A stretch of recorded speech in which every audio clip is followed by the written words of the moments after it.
Bismillahirrahmanirrahim. Assalamualaikum warahmatullahi wabarakatuh. Waalaikumsalam warahmatullahi wabarakatuh, Sir. Apa kabar semuanya, Nak? Alhamdulillah sehat, Sir. Alhamdulillah. Semoga ibadah puasanya tetap lancar ya. Jadi senang sekali berjumpa lagi dengan saya, Jam'an Fahmi. Kita masuk pada subtopik baru mengenai sifat-sifat koloid. Tapi sebelum kita belajar, alangkah lebih baiknya kita berdoa kepada Allah. Semoga setiap aktivitas kita mendapatkan berkah. Berdoa masing-masing dimulai.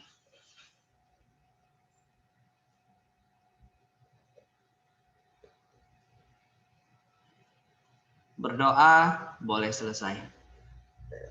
Oke, Nak.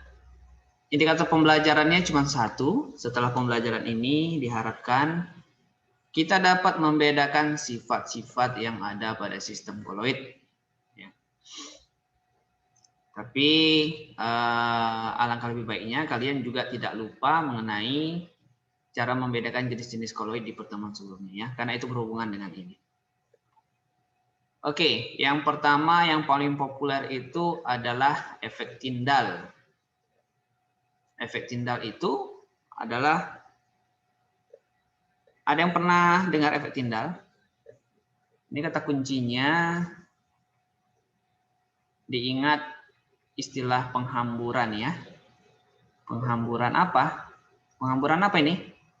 Nah, penghamburan? Ya, penghamburan cahaya. Itu istilah efek Tyndall. Jadi contohnya sorot lampu pada mobil ya. Sorot lampu mobil pada malam hari, lampu proyektor, gedung bioskop yang berasap atau berdebu. Jadi di sini yang menjadi koloid ini siapa? Ini ya, kabut ya. Ini contoh nomor 1 kabut. Contoh nomor 2 asap dan debu ya, berdebu. Kemudian contoh nomor 3 di mana koloidnya? Kabut ya. Jadi saat mereka berada pada kondisi seperti ini, cahayanya akan dihamburkan oleh partikel koloid. Ini ada di gambar juga ya. Lampu jalanan yang berkabut. Lampunya di bagian ini terang ya. Di bagian ini masih terang.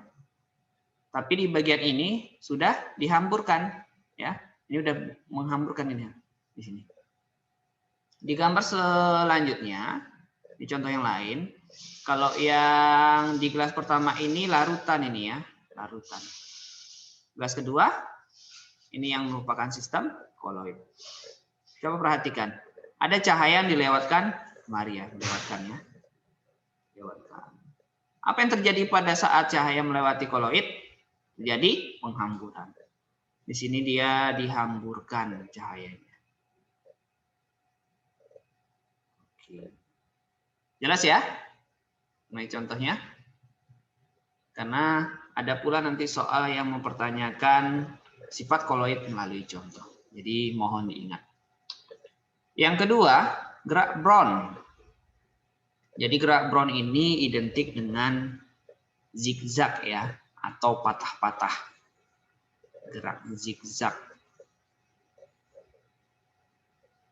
Belok-belok. Tapi belok-beloknya patah-patah. Ini asumsikan cuma satu partikel koloid, hanya saja dia bergerak secara terus-menerus, continue ya. Ini arahnya ke kiri atas, kemudian belok ke kanan atas, kemudian turun ke bawah, belok ke kiri lagi, turun secara diagonal ke kanan bawah, belok ke kanan, naik lagi dan seterusnya. Inilah yang disebut dengan gerak zigzag atau yang disebut dengan gerak Brown ya. Maka gerak Brown inilah yang membuat sistem koloid itu, yang membuat sistem koloid ini cenderung stabil. Jadi proses pengendapan tidak bekerja pada sistem koloid karena adanya gerak Brown. Partikel koloidnya terus bergerak sehingga menghindari pengendapan yang diakibatkan oleh gaya gravitasi. Gitu ya. Jadi mohon diingat. Next, elektroforesis. Elektroforesis adalah pergerakan partikel koloid dalam medan listrik. Jadi contoh penggunaannya itu di pabrik itu kan ada cerobong asap nak ya. Cerobong asap itu sebelum asapnya semuanya dikeluarkan, biasanya ada dibuatkan sistem sedemikian rupa sehingga ada sifat koloid yang berupa elektroforesis di sana. Partikel-partikel debu itu sebelum dikeluarkan semua masih ada bagian yang bisa digunakan kembali. Maka bagian yang digunakan kembali ini akan tertahan oleh sistem elektroforesis. Ini pun nanti cara kerjanya tergantung dari muatan dari sistem koloidnya ya. Tergantung ukuran, muatan, dan faktor yang lainnya. Oke, ini contoh gambar alatnya secara sederhana yang ada di laboratorium ya. Oke. Next, adsorpsi. Nah, pernah dengar istilah adsorpsi, nak? Pernah ya? Adsorpsi itu ada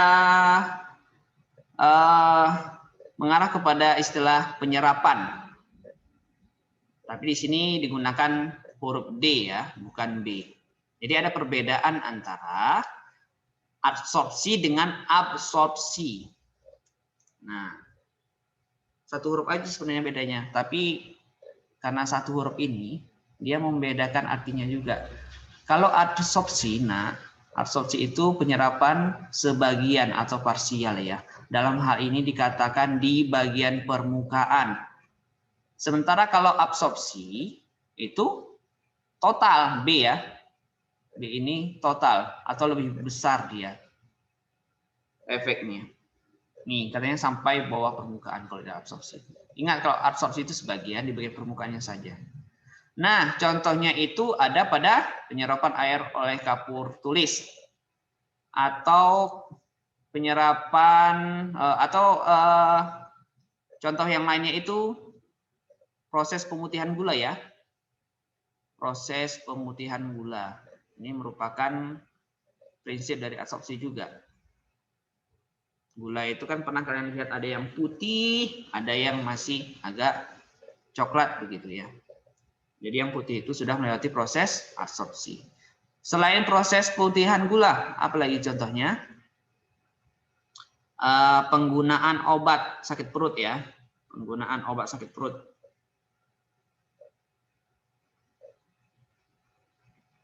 Ini juga menggunakan prinsip adsorpsi.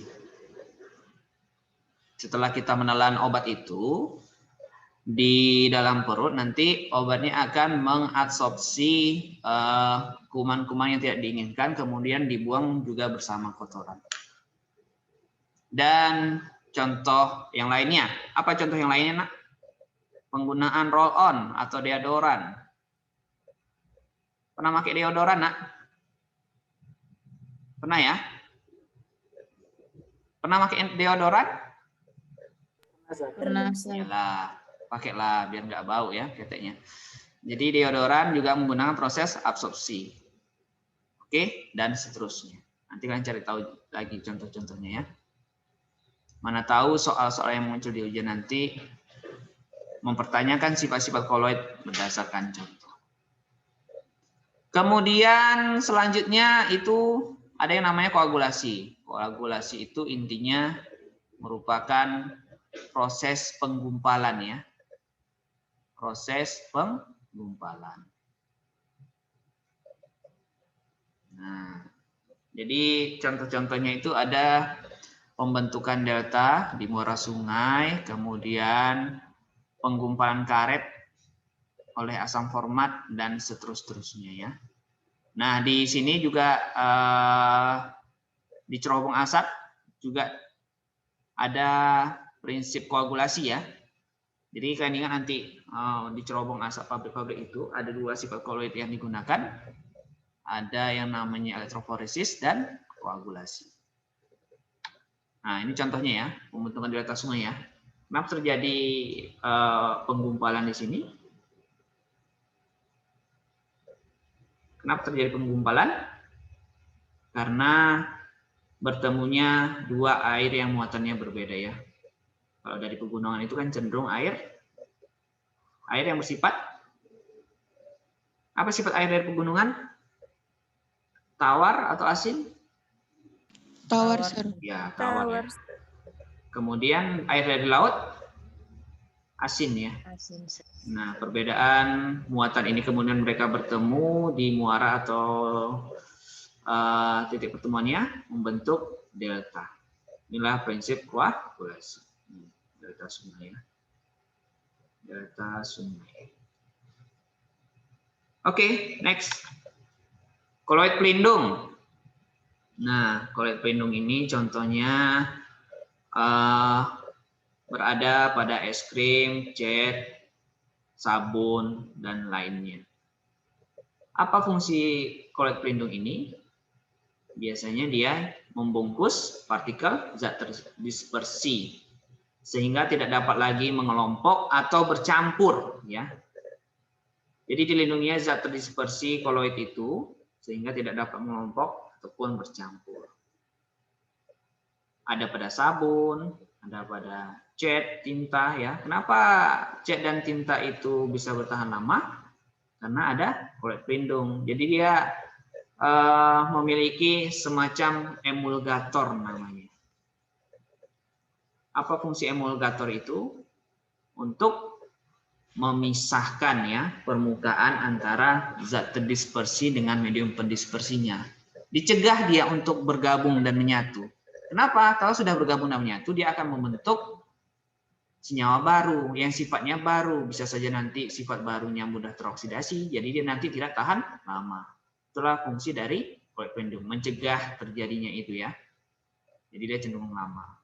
Begitu juga pada es krim, sabun, dan lainnya. Emulgator ini juga memiliki dua sifat ya. Dia bisa polar, bisa non-polar. Jadi dari sifat ini bisa terjelaskan kenapa kalau kita menggunakan sabun, setelah mandi itu badan kita cenderung bersih.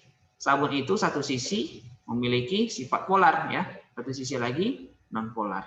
Bagian polarnya dia akan tertarik oleh air, sementara non-polarnya akan mengikat lemak-lemak atau kotor-kotoran yang berada dalam tubuh kita. Jadi kalau mandi gunakan sabun, jangan cuma air. Ya. Untuk lebih memastikan tubuh kita bersih. Ini contohnya. Dari ketiga gambar ini, mana yang lebih kalian sukai? Mana yang lebih kalian sukai? Nah, yang ini gambar apa nih? Cat ya. Yang ini gambar? Es krim. Yang ini gambar? Apa? Deterjen ya. Kayaknya lebih enak es krim ya. Kalau kita punya stok es krim di sini seperti ini di rumah, enak kali kayaknya bagi-bagi. Tinggal bawa wadah. Ada rasa coklat. Ini coklat atau apa ya? Ada rasa stroberi, nenas, mangga, dan lainnya. Mantep nak ya. Nengok-nengok kayak gini pada saat puasa seperti ini. Enggak ya? Itu tahan ya. Oke, next. Dialisis. Dialisis itu di sini terjelaskan ya. Jadi dialisis itu merupakan proses pemisahan partikel-partikel yang tidak diinginkan melalui selaput semipermeabel. Pernah dengar selaput semipermeabel ya? Pernah ya, di biologi tuh ada tuh semipermeabel. Jadi selaput semipermeabel itu dapat melewatkan partikel-partikel kecil, yang ukurannya kecil bisa lewat ya. Sementara yang besar tidak akan lewat. Jadi prinsip penggunaannya itu ada pada orang yang melakukan proses cuci darah. Cuci darah itu prosesnya mahal, nak. Jadi kita harus sangat menghargai kesehatan ya. Jaga betul-betul ginjal kita. Ya. Rajin-rajin minum gitu. Minum air putih, bukan minum yang lain. Itu makanya berdasarkan kesehatan kita itu udah ada jatah per hari itu minimal berapa liter yang harus diminum untuk membersihkan ginjal. Supaya kita tidak perlu melakukan proses cuci darah. Oke. Itu dia. Jadi ini beberapa sifat dari sistem koloid. Semoga bermanfaat. Terima kasih atas perhatiannya. Mohon maaf apabila ada kekurangan. Saya undur diri. Wabillahi taufiq wal hidayah. Assalamualaikum warahmatullahi wabarakatuh. Waalaikumsalam warahmatullahi wabarakatuh, Sir.